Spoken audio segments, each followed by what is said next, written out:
देखते हैं प्रश्न नंबर 1। ब्लूम के वर्गीकरण के आधार पर उद्देश्य आधारित प्रश्नों के निर्माण में कौन सा विकल्प असंगत है?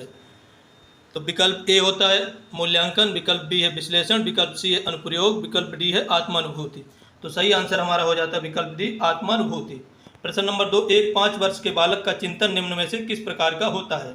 तो 5 वर्ष के बालक का चिंतन किस प्रकार का होता है? विकल्प ए है निर्देशित चिंतन, विकल्प बी है परावर्तित चिंतन, विकल्प सी है तार्किक चिंतन, विकल्प डी है मूर्त चिंतन। तो सही आंसर हमारा हो जाता है विकल्प बी परिवर्तित चिंतन। प्रश्न नंबर 3। विकास की कौन सी अवस्था तनाव और तूफान की अवस्था कही जाती है? विकल्प ए है बाल्यावस्था, विकल्प बी है शैशवावस्था, विकल्प सी है प्रौढ़ावस्था और विकल्प डी है किशोरावस्था। तो सही आंसर हमारा होता है विकल्प डी किशोरावस्था को स्टैनले हॉल ने तनाव और तूफान की अवस्था कहा है। उसके बाद प्रश्न नंबर 4 देखते हैं। समावेशी शिक्षा करती है, समावेशी शिक्षा क्या करती है? अभिसारी चिंतन विकल्प ए, विकल्प बी अपसारी चिंतन, विकल्प सी विचारशील चिंतन, विकल्प डी समालोचित चिंतन। तो सही आंसर हमारा होता है विकल्प बी अपसारी चिंतन। प्रश्न नंबर 5। शिक्षा बच्चों की सहायक होती है उनके?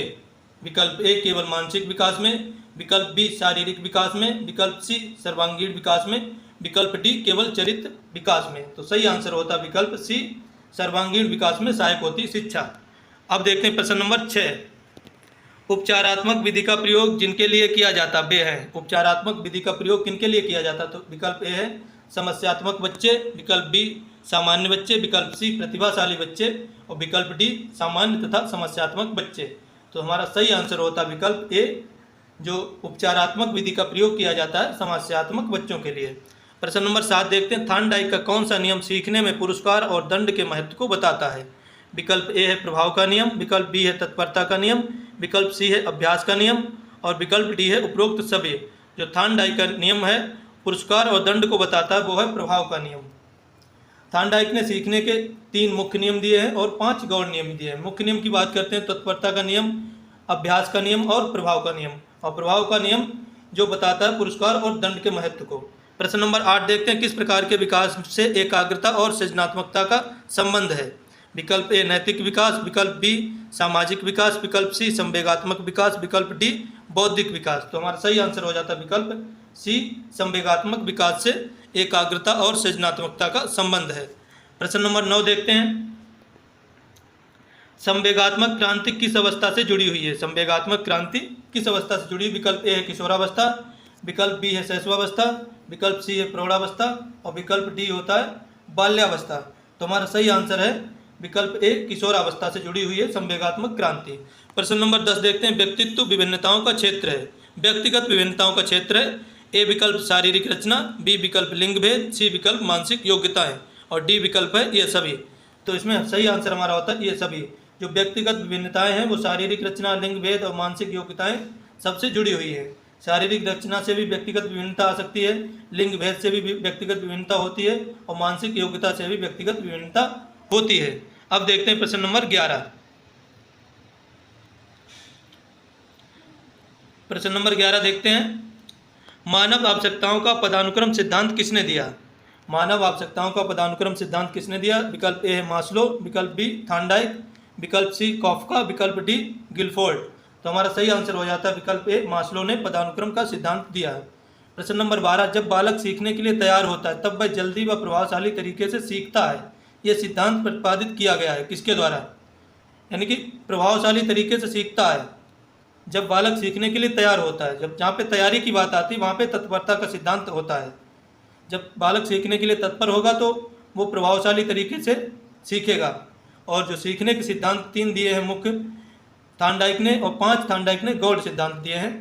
तत्परता का सिद्धांत, अभ्यास का सिद्धांत और प्रभाव का सिद्धांत। तो इसमें हमारा सही आंसर होता है थॉर्नडाइक, विकल्प बी सही है। उसके बाद देखते हैं प्रश्न नंबर 13। व्यक्तित्व का समाजशास्त्रीय प्रकार का सिद्धांत किसने दिया? तो व्यक्तित्व का समाजशास्त्रीय प्रकार का सिद्धांत किसने दिया? ए विकल्प क्रेचमर द्वारा, बी विकल्प हिप्पोक्रेट्स, सी विकल्प स्पेंसर और डी विकल्प शेल्डन। तो इसमें हमारा सही आंसर होता है विकल्प सी स्पेंसर द्वारा समाजशास्त्रीय प्रकार का व्यक्तित्व का सिद्धांत दिया गया। प्रश्न नंबर 14। फ्रोबेल ने निम्नलिखित में से किस खेल पर प्रमुख बल दिया? फ्रोबेल ने किस खेल पर प्रमुख बल दिया? विकल्प ए ब्लॉक का खेल, विकल्प बी गेंद का खेल, विकल्प सी आकृतियों का खेल, विकल्प डी उपरोक्त सभी। तो फ्रोबेल ने गेंद के खेल पर विशेष बल दिया, विकल्प बी सही होता है। प्रश्न नंबर 15। निम्नलिखित में से कौन सा मानव विकास का सही क्रम है? प्रश्न नंबर 15 देखते हैं, मानव विकास का सही क्रम कौन सा है? विकल्प ए है शैशवावस्था, बाल्यावस्था, किशोरावस्था, प्रौढ़ावस्था। विकल्प बी शैशवावस्था, किशोरावस्था, बाल्यावस्था, प्रौढ़ावस्था। विकल्प सी बाल्यावस्था, शैशवावस्था, किशोरावस्था, प्रौढ़ावस्था। विकल्प डी बाल्यावस्था, किशोरावस्था, प्रौढ़ावस्था, शैशवावस्था। 4 विकल्प हैं। अब हम देखते हैं, हमें पता होना चाहिए कि सबसे पहले आती है शैशवावस्था, फिर बाल्यावस्था, फिर किशोरावस्था, उसके बाद प्रौढ़ावस्था। तो हमारा ए विकल्प सही हो जाता है प्रश्न नंबर 15 का। अब देखते हैं प्रश्न नंबर 16, फ्राइड की विकास अवस्थाओं के अनुसार किस अवस्था को प्रारंभिक विद्यालय आयु समझा जाता है? जो सिगमंड फ्राइड ने विकास की अवस्थाएं दी हैं उसमें से किस अवस्था को प्रारंभिक विद्यालय आयु समझा जाता है? ए है गुदावस्था, बी है मुखावस्था, सी है शैशवावस्था और डी है अव्यक्तावस्था। तो इसमें हमारा सही आंसर हो जाता है विकल्प सी, शैशवावस्था को प्रारंभिक विद्यालय आयु समझा जाता है। उसके बाद देखते हैं प्रश्न नंबर 17, स्वयं की भावनाओं तथा संवेगों को नियंत्रित करने से संबंधित बुद्धि को क्या कहा जाता है? वह बुद्धि जो स्वयं की भावनाओं और संवेगों को नियंत्रित करती है, क्या कहते हैं उसको? ए विकल्प है स्थानिक बुद्धि, बी विकल्प है भाषाई बुद्धि, सी विकल्प है वैयक्तिक बुद्धि और डी विकल्प है अंतः वैयक्तिक बुद्धि। तो स्वयं की बात अगर आती है तो हम लगाते हैं अंतः वैयक्तिक बुद्धि, विकल्प डी। अगर दूसरे की भावनाओं की बात की जाए तो वहाँ पे आएगा अंतर वैयक्तिक बुद्धि। अंतर मतलब दूसरे की, अंतः मतलब स्वयं की। इस शब्द से, टर्म से आप याद रखिए, अंतः मतलब स्वयं की, अंतर मतलब दूसरे की। प्रश्न नंबर 18, जीन पियाजे के संज्ञानात्मक विकास के सिद्धांत की पूर्व संक्रियात्मक अवस्था का आयु समूह क्या है? पूर्व संक्रियात्मक अवस्था का आयु समूह क्या है? प्रश्न नंबर 18, ए विकल्प है 2 से 7 वर्ष, बी विकल्प है 0 से 2 वर्ष, सी विकल्प है 4 से 11 वर्ष और डी विकल्प है 7 से 12 वर्ष। तो हमारा सही आंसर होता है विकल्प ए। जो संक्रियात्मक अवस्था है वो 2 से 7 वर्ष होती है। पूर्व संक्रियात्मक अवस्था 2 से 7 वर्ष होती है और 7 से 11 वर्ष होती है मूर्त संक्रियात्मक अवस्था और 11 से ऊपर होती है अमूर्त संक्रियात्मक अवस्था और 0 से 2 वर्ष तक होती है संवेदी गामक अवस्था। ये 4 अवस्थाएं जीन पियाजे ने बताई हैं। अब देखते हैं पद व्यापक मूल्यांकन का तात्पर्य क्या है? प्रश्न नंबर 19, पद व्यापक मूल्यांकन का तात्पर्य क्या है? ऑप्शन ए है अध्यापकों के एक समूह द्वारा किया जाने वाला मूल्यांकन, ऑप्शन बी है अलग अलग समय पर किया जाने वाला मूल्यांकन, ऑप्शन सी है विद्यार्थी की समृद्धि के शैक्षणिक एवं सह शैक्षणिक आयामों का मूल्यांकन, विकल्प डी है लंबी अवधि के कई टेस्ट। तो इसमें सही आंसर हो जाता है हमारा विकल्प सी, विद्यार्थी की समृद्धि के शैक्षिक व सह शैक्षिक आयामों का मूल्यांकन किया जाता है पद व्यापक मूल्यांकन के अंतर्गत। विकल्प सी सही हो जाता है हमारा 19। अब देखते हैं प्रश्न नंबर 20, शिक्षण की आधुनिक संकल्पना के अनुसार एक अध्यापक को मुख्य भूमिका निभानी चाहिए। विकल्प ए है मित्र की, विकल्प बी है दार्शनिक की, विकल्प सी है अनुदेशक की, विकल्प डी है कार्य सहभागी की। तो हमारा सही आंसर होता है विकल्प डी, अध्यापक को आधुनिक शिक्षण की संकल्पना के अनुसार कार्य सहभागी की भूमिका निभानी चाहिए। प्रश्न नंबर 21, कक्षा का एक शरारती बालक अन्य छात्रों को परेशान करता है। एक अध्यापक को उसकी समस्या का कारण जानने हेतु किस विधि का प्रयोग करना चाहिए? विकल्प ए व्यक्तिगत अध्ययन विधि, विकल्प बी है सर्वेक्षण विधि, विकल्प सी है पर्यवेक्षण विधि, विकल्प डी है प्रायोगिक विधि। तो सही आंसर हमारा हो जाता है विकल्प ए, अध्यापक को व्यक्तिगत अध्ययन विधि का प्रयोग करना चाहिए। उसके बाद प्रश्न नंबर 22, एक मंद गति से सीखने वाले बालक को जरूरत होती है। ए विकल्प विशेष सहायता की, विकल्प बी अतिरिक्त सहायता की, विकल्प सी कुछ सहायता की, विकल्प डी किसी सहायता की नहीं। तो हमारा सही आंसर होता है विकल्प ए, विशेष सहायता की जरूरत होती मंद गति से सीखने वाले बच्चे को। प्रश्न नंबर 23, बालकों में अधिगम पाठ्य पुस्तकों को पढ़ने से आता है। विकल्प ए, विकल्प बी ज्ञान को रटने से आता है, विकल्प सी शिक्षक द्वारा ज्ञान के स्थानांतरण से होता है, विकल्प डी क्रिया करके होता है। तो सही आंसर हमारा होता है विकल्प डी, क्रिया करके होता है अधिगम। जब बच्चा कुछ करेगा तभी सीखेगा। प्रश्न नंबर 24, एक उत्तम शिक्षक वह है जो, विकल्प ए मौखिक रूप से ज्ञान प्रेरित करता है, विकल्प बी छात्र में वांछित व्यवहारगत परिवर्तन करता है, विकल्प सी पाठ्यचर्या को संप्रेषित करता है, विकल्प डी सूचना का वर्णन करता है। तो हमारा सही आंसर हो जाता है छात्र में वांछित व्यवहारगत परिवर्तन करता है, विकल्प बी सही हो जाता है हमारा 24 का। अब देखते हैं प्रश्न नंबर 25। प्रश्न नंबर 25, सृजनशील बालक के बारे में कौन सा कथन सत्य नहीं है? ए विकल्प सृजनशील बालक साहसी नहीं होता, बी विकल्प सृजनशील बालक जिज्ञासु होता है, सी विकल्प सृजनशील बालक महत्वाकांक्षी होता है, डी विकल्प सृजनशील बालक बहिर्मुखी होता है। तो इसमें हमारा सही आंसर होता है विकल्प ए, जो निगेटिव है वही कथन सत्य नहीं, बाकी सभी सत्य हैं। प्रश्न नंबर 26, अधिकांश बालक अपनी मातृभाषा सीख लेते हैं। ए विकल्प 4 वर्ष की आयु तक, बी विकल्प 1 वर्ष की आयु तक, सी विकल्प 2 वर्ष की आयु तक, डी विकल्प 6 वर्ष की आयु तक। तो हमारा सही आंसर होता है विकल्प डी, 6 वर्ष की आयु तक अधिकांश बालक अपनी मातृभाषा सीख लेते हैं। अब देखते हैं प्रश्न नंबर 27। कौशल को सीखने में पहली अवस्था होती है। ए विकल्प चालाकी, बी विकल्प यथार्थता, सी विकल्प अनुकरण, डी विकल्प समन्वयन। तो हमारा सही आंसर होता है विकल्प सी, अनुकरण। कौशल को सीखने के लिए अनुकरण पहली अवस्था होती है। बच्चा शुरुआत में अनुकरण करके ही सीखता है, यानी कि नकल करके। प्रश्न नंबर 28। बाक बाधित बच्चों का विकास किया जा सकता है उनको। विकल्प ए सही ध्वनि के उच्चारण के लिए सहायता करके, विकल्प बी कक्षा में अपने विचार को प्रदर्शित करने के लिए प्रोत्साहित करके, विकल्प सी मूल्यांकन के लिए विशेष के पास भेजकर, विकल्प डी उनके द्वारा कथित गलतियों को सुनने में सहायता करके। तो सही आंसर हमारा होता है 28 का विकल्प ए, सही ध्वनि के उच्चारण के लिए सहायता करके बाक बाधित बच्चों का विकास किया जा सकता है। प्रश्न नंबर 29 देखते हैं। बुद्धि का कौन सा सिद्धांत सामान्य जी और विशिष्ट बुद्धि एस की उपस्थिति का समर्थन करता है। जो जी और एस कारक बुद्धि के किस सिद्धांत में है, तो इसमें देखते हैं। पहला विकल्प है गिलफोर्ड के बुद्धि का सिद्धांत, बी विकल्प नियम प्रतिकूल सिद्धांत, सी विकल्प बर्नौन का पदानुक्रमित सिद्धांत, डी विकल्प है स्पीयरमैन का द्विखंड सिद्धांत। तो इसमें सही विकल्प होता है विकल्प डी, स्पीयरमैन का द्विखंड सिद्धांत। इसमें इन्होंने बुद्धि के 2 फैक्टर बताए हैं, जी और एस। जी से जनरल और एस से स्पेशल। अब देखते हैं प्रश्न नंबर 30। सीडीपी का अंतिम प्रश्न, क्लासिकल स्थिति का प्रतिपादक कौन था। क्लासिकल स्थिति का प्रतिपादक कौन था। जो क्लासिकल स्थिति किसने बताई थी। ए विकल्प है पावलोव, बी विकल्प है स्किनर, सी विकल्प है थॉर्नडाइक, डी विकल्प है वाटसन। अगर क्लासिकल की बात की जाए तो हम पावलोव को लगाते हैं, ए विकल्प हमारा सही होता है। अब हम देखते हैं हिंदी। हिंदी के 30 प्रश्न आते हैं सीटेट में, 31 से लेकर प्रश्न नंबर 60 तक। प्रश्न नंबर 31 देख लेते हैं। विज्ञान में इक प्रत्यय लगाने से शब्द बनेगा। ए विकल्प है वैज्ञानिक, बी विकल्प है वैज्ञानिक, सी विकल्प है वैज्ञानिक और डी विकल्प है वैज्ञानिक। तो सही विकल्प हमारा है विकल्प डी। अगर विज्ञान में इक प्रत्यय लगाएंगे तो शब्द बनेगा वैज्ञानिक। पराजय में उपसर्ग है। प्रश्न नंबर 32। ए विकल्प पर, बी विकल्प पराज, सी विकल्प परा और डी विकल्प जय। तो सही आंसर हमारा होता है विकल्प सी। इसमें जो प्रत्यय है उपसर्ग है वो परा है और जो शब्द है वो जय है। परा प्लस जय बराबर पराजय।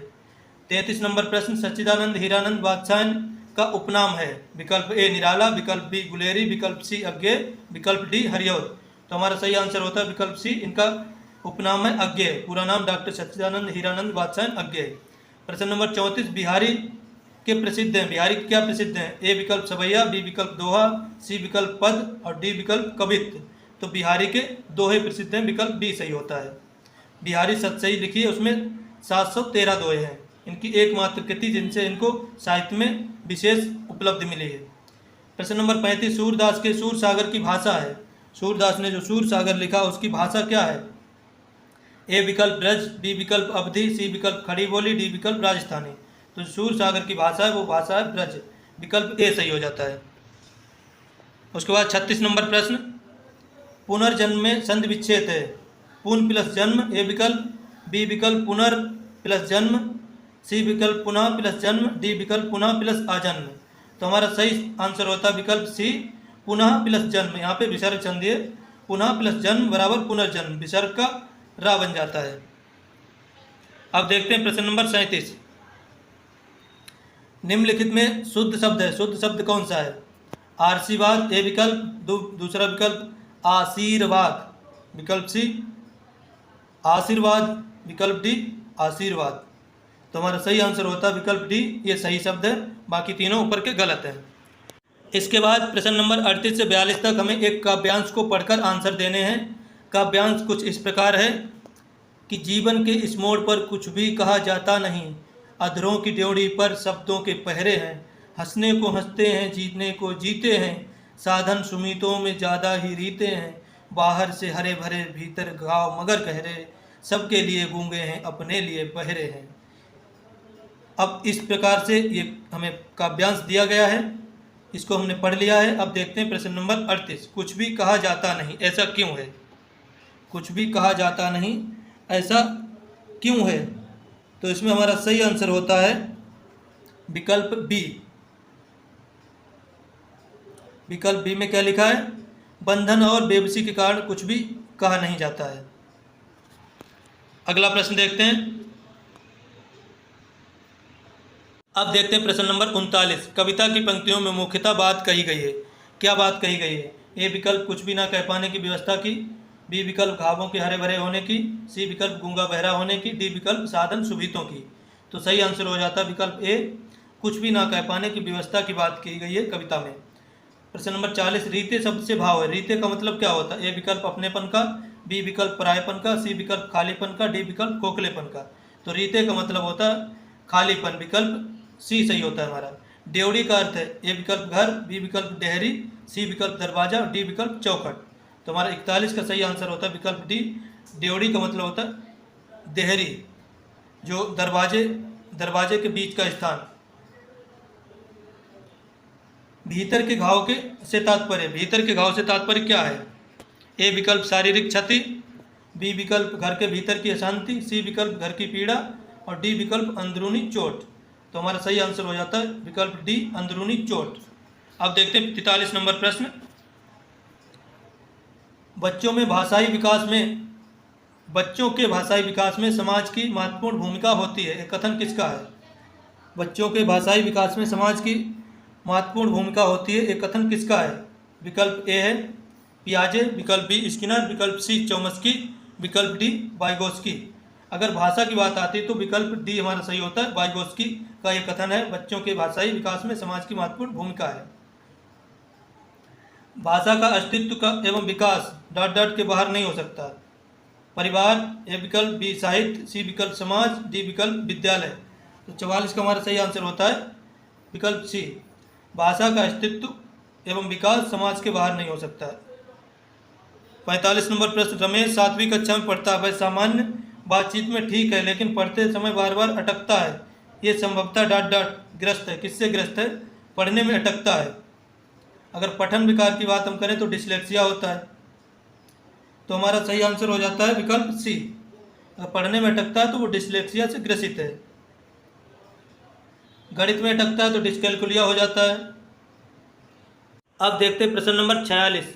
कक्षा 8 के बच्चे का सतत आकलन करने में सबसे अधिक महत्वपूर्ण है। विकल्प ए लिखित परीक्षा, विकल्प बी भाषा प्रयोग की क्षमता, विकल्प सी मौखिक परीक्षा, विकल्प डी व्याकरण की जानकारी।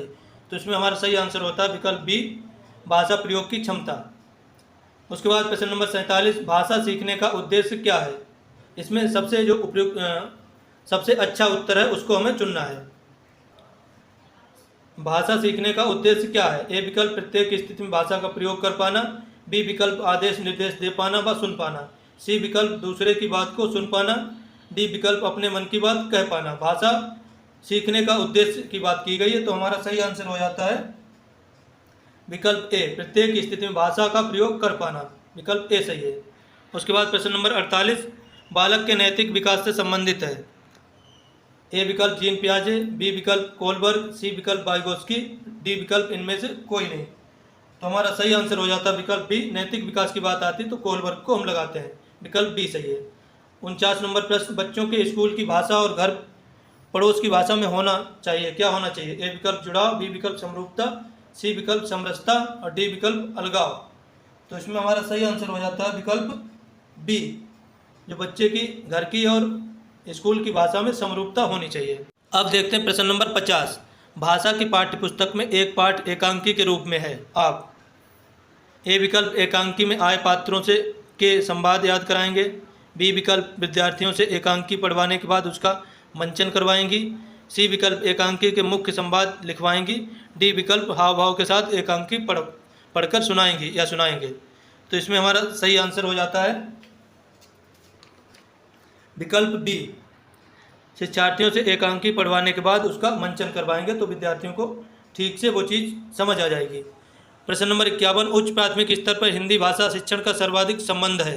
विकल्प ए पढ़ी सामग्री के बारे में आलोचनात्मक चिंतन से, विकल्प बी हिंदी की व्याकरणिक व्यवस्था को जानने से, विकल्प सी सृजनात्मक लेखन की अनिवार्यता से, विकल्प डी हिंदी की ध्वनियों को सिखाने से। तो इसमें हमारा सही आंसर हो जाता है विकल्प बी, हिंदी की व्याकरणिक व्यवस्था को जानने से। प्रश्न नंबर 52, लिखना एवं पढ़ना सीखने के संदर्भ में कौन सा कथन सर्वाधिक सत्य है? लिखना पढ़ना सीखने के संदर्भ में पढ़ना सीखने की तुलना में लिखना सीखना जटिल होता है, विकल्प ए। बी विकल्प, लिखना सीखने की तुलना में पढ़ना सीखना जटिल है, विकल्प सी। दोनों कौशल एक एक करके सीखे जाते हैं, विकल्प डी। लिखना और पढ़ना सीखना समान रूप से अंतः संबंधित है। तो 52 का हमारा सही विकल्प हो जाता है डी।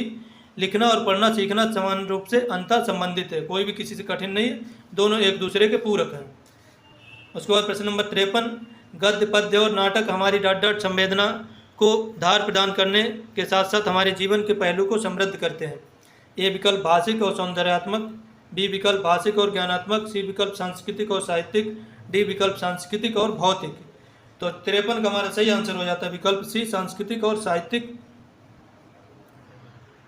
अब देखते हैं प्रश्न नंबर 54, कोई भाषा या लिपि में लिखी जा सकती है, लिपि या लिपियों में लिखी जा सकती है। हाँ, उसमें थोड़ा फेरबदल हो सकता है। ए विकल्प है 3 में, बी विकल्प है सभी, सी विकल्प है सीमित, डी विकल्प 1। तो कोई भी भाषा कितनी भी लिपियों में लिखी जा सकती है, हाँ उसमें थोड़ा फेरबदल हो सकता है। तो हमारा सही आंसर हो जाता है इसमें विकल्प बी, सभी, यानी कितनी भी लिपियों में कोई भाषा लिखी जा सकती है। प्रश्न नंबर 55, वाणी और लेखन में मूल अंतर यह है कि लिखित भाषा डॉट डॉट स्तर पर देखी जाती है और डॉट डॉट स्तर की होती है। ए विकल्प चेतन स्वाभाविक, बी विकल्प अचेतन और अस्वाभाविक, सी विकल्प अचेतन कालबद्ध, डी विकल्प सचेतन और कालबद्ध। तो 55 का हमारा सही आंसर हो जाता है विकल्प डी, सचेतन और कालबद्ध।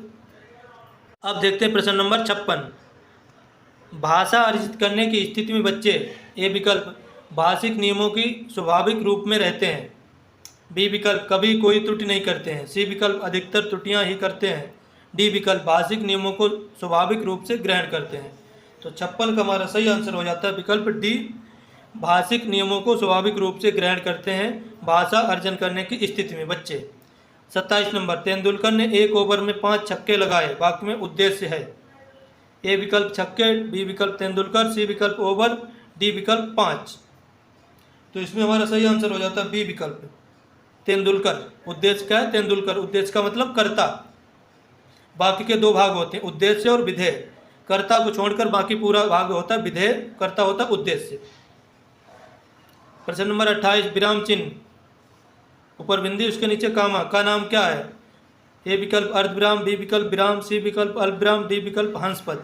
तो इसका नाम होता है अर्धविराम, ए विकल्प सही है। प्रश्न नंबर 59, उद्देश्य और विधेय किसके अंग हैं? ऊपर जो हमने बताया वही नीचे आ गया, उद्देश्य और विधेय किसके अंग हैं? ए विकल्प वाक्य, बी विकल्प रचना, सी विकल्प शब्द, डी विकल्प अर्थ। तो उद्देश्य और विधेय अंग हैं वाक्य के, ए विकल्प सही होता है।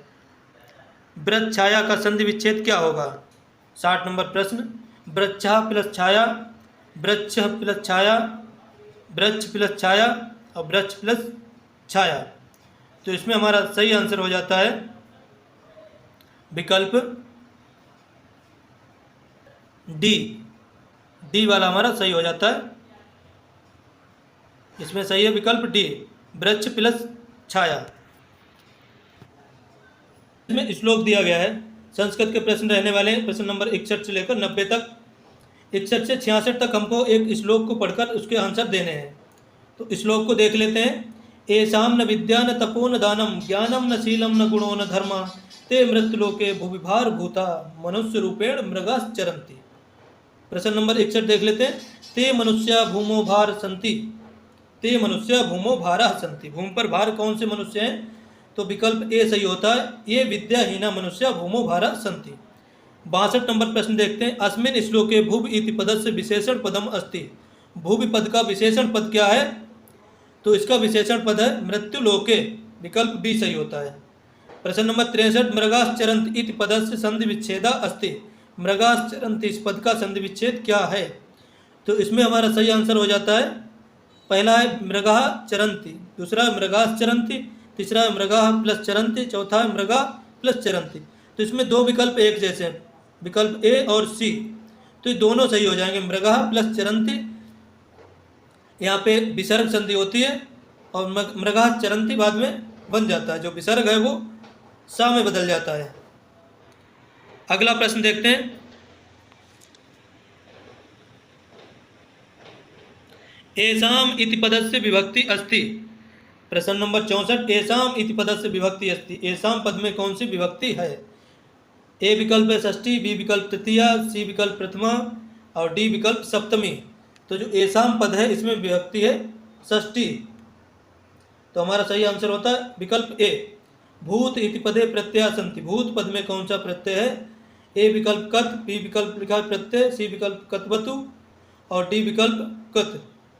यानी कि इस विकल्प ए और डी में अंतर है। डी विकल्प जो है उसमें हलंत लगा है ता में, ए में हलंत नहीं लगा है। तो 65 का हमारा सही हो जाता है विकल्प ए, कत प्रत्यय है भूत शब्द में। अधोलिखितेषु किम पदम नपुंसक लिंगे अस्ति। कौन सा पद नपुंसक लिंग में है? गुणः, बी विकल्प मृगः, सी विकल्प तपः, डी विकल्प विद्या। तो 66 का हमारा सही होता है विकल्प सी, जो तपः शब्द है नपुंसक लिंग में, विकल्प सी सही होता है। 67 नंबर प्रश्न, चेयम पद में प्रयुक्त जो प्रत्यय कौन सा है? चेयम पद में प्रत्यय कौन सा है? चेयम। ए विकल्प है ल्यप, बी विकल्प है यत, सी विकल्प है अण्यत, सी विकल्प है क्यप। तो चेयम पद में हमारा प्रत्यय हो जाता है बी, इसमें यत प्रत्यय होता है। 68 नंबर प्रश्न, मुद्रा राक्षस नाटक किसकी रचना है? ए विकल्प है भास, बी विकल्प है हर्षवर्धन, सी विकल्प है विश्वेश्वर और डी विकल्प है विशाख दत्त। तो सही आंसर होता है हमारा विकल्प डी, विशाख दत्त ने लिखा था मुद्रा राक्षस। अब देखते हैं प्रश्न नंबर 69, अभि प्लस उदया का संधि विच्छेद क्या होगा? प्रश्न नंबर 69 देख लेते हैं। अभि प्लस उदया का संधि विच्छेद क्या होगा? ए विकल्प अभ्युदया, बी विकल्प अभिउदया, सी विकल्प अभ्युदया, डी विकल्प अभिउदया। तो इसमें हमारा सही आंसर होता है विकल्प सी, अभ्युदया। उसके बाद देखते हैं 70 नंबर प्रश्न, संख्यो शब्द का विभक्ति और वचन क्या होगा? संख्यो शब्द का विभक्ति और वचन क्या होगा? ए विकल्प सप्तमी एक वचन, बी विकल्प षष्ठी द्विवचन, सी विकल्प तृतीया बहुवचन, डी विकल्प पंचमी एक वचन। तो इसमें से हमारा सही विकल्प क्या होगा? तो ए विकल्प हमारा सही होता है, सप्तमी एक वचन है। संख्या शब्द का जो वचन है वो सप्तमी एक वचन। 71 नंबर, भाषा कौशल कितने होते हैं? ए विकल्प 3, बी विकल्प 4, सी विकल्प 2, डी विकल्प 1। तो भाषा कौशल होते हैं 4, सुनना बोलना पढ़ना लिखना। यू पदारू में समास क्या होगा? यू पदारू, ए विकल्प कर्मधारय, बी विकल्प बहुब्रीहि, सी विकल्प अव्ययी भाव, डी विकल्प तत्पुरुष समास। तो यू पदारू में समास होगा तत्पुरुष समास, डी विकल्प सही होता है। 73 नंबर प्रश्न, हाथी का पर्यायवाची क्या होगा? ए विकल्प कुंज, बी विकल्प कुंजरा, सी विकल्प खीर, सी डी विकल्प हस्त। तो बी विकल्प सही होता है, कुंजरा माने हाथी होता है। 74 नंबर, गुरु शब्द का चतुर्थी एक वचन रूप होगा। ए विकल्प गुरे, बी विकल्प गुरुवाह, सी विकल्प गुरुणा, डी विकल्प गुरुवे। तो 74 का हमारा सही विकल्प होता है डी, गुरुवे हो जाएगा। दधि घृतम पद में समास कौन सा है? ए विकल्प कर्मधारय, बी विकल्प द्वंद्व, सी विकल्प तत्पुरुष, डी विकल्प अव्ययी भाव। तो दधि घृतम दही और घी, इसमें हो जाएगा द्वंद्व समास, बी विकल्प सही होता है। प्रश्न नंबर 76 देखते हैं। प्रत्युत्तरम पद में उपसर्ग है। प्रत्युत्तरम पद में उपसर्ग क्या है? प्रति या प्रत्यु या प्रत या प्रत्यय। तो इसमें उपसर्ग होगा प्रति, ए विकल्प सही होता है 76 का। 77 नंबर, भाषा बच्चा भाषा सीखता है अभ्यास द्वारा। ए विकल्प, बी विकल्प पठन द्वारा, सी विकल्प अनुकरण द्वारा, डी विकल्प विद्यालय द्वारा। तो हमारा सही आंसर होता है विकल्प सी, बच्चा भाषा सीखता है अभ्यास द्वारा। उसके बाद 78 नंबर प्रश्न, रामायण किसकी रचना है? ए विकल्प वाल्मीकि, बी विकल्प वेदव्यास, सी विकल्प तुलसीदास, डी विकल्प कालिदास। तो रामायण जो रचना है वाल्मीकि की है, संस्कृत में लिखी गई है। 79 नंबर प्रश्न, वायुपुत्र कहा जाता है। वायुपुत्र किसको कहा जाता है? ए विकल्प अर्जुन, बी विकल्प भीम, सी विकल्प युधिष्ठिर, डी विकल्प यमो। तो वायुपुत्र कहा जाता है, बी विकल्प सही होता है, भीम को कहा जाता है वायुपुत्र, बी विकल्प हमारा सही होता है। प्रश्न नंबर 80, त्रिदश कहा जाता है। त्रिदश, ए विकल्प राक्षस को, बी विकल्प युवा को, सी विकल्प मानव को, डी विकल्प देवता को। तो त्रिदश किसको कहा जाता है? तो ये हो जाता है डी विकल्प, देवता को। देवताओं में इंद्र को कहा जाता है त्रिदश। 81 नंबर, तल्लया पद का संधि विच्छेद क्या होगा? तल्लया पद का संधि विच्छेद क्या होगा? तो इसमें हो जाएगा ए विकल्प है तत् प्लस लया, दूसरा तल प्लस लया, सी विकल्प तल प्लस लय, डी विकल्प कोई नहीं। तो इसका सही आंसर हो जाता है विकल्प है तत् प्लस लया बराबर तल लया। 82 नंबर प्रश्न, रामायण प्लस नमा वाक्य में रामाय पद में विभक्ति है। ए विकल्प द्वितीया, बी विकल्प पंचमी, सी विकल्प षष्ठी, डी विकल्प चतुर्थी। तो इसमें विभक्ति हो जाएगी चतुर्थी। नमः, स्वस्ति, स्वाहा, अलम, बसट, योगाच्च, इन शब्दों के योग में चतुर्थी विभक्ति होती है। रामाय नमः, राम के लिए नमस्कार। 83 नंबर प्रश्न, निम्न में से अनुनासिक वर्ण है। अनुनासिक कौन सा है?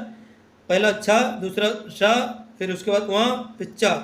तो इसमें अनुनासिक जो हो जाएगा सी, पंचमा अनुनासिक वर्ण। पंचमा वर्ण अनुनासिक हो जाता है, तो वहाँ है पंचम वर्ण क वर्ग का, तो अनुनासिक हो जाएगा, सी विकल्प सही है। अहिंसा परमो धर्म वाक्य संबंधित किससे संबंधित है? अहिंसा परमो धर्म रामायण से, गीता से, महाभारत से, दर्शन से। तो अहिंसा परमो धर्म कहाँ से संबंधित हो जाएगा? तो हो जाएगा संबंधित महाभारत से। ये महाभारत से लिया गया अहिंसा परमो धर्म। 85 नंबर प्रश्न, मातृ शब्द के द्वितीय बहुवचन का रूप होगा। मातृ शब्द का द्वितीय बहुवचन का रूप क्या होगा? तो मातृ शब्द का द्वितीय बहुवचन रूप होगा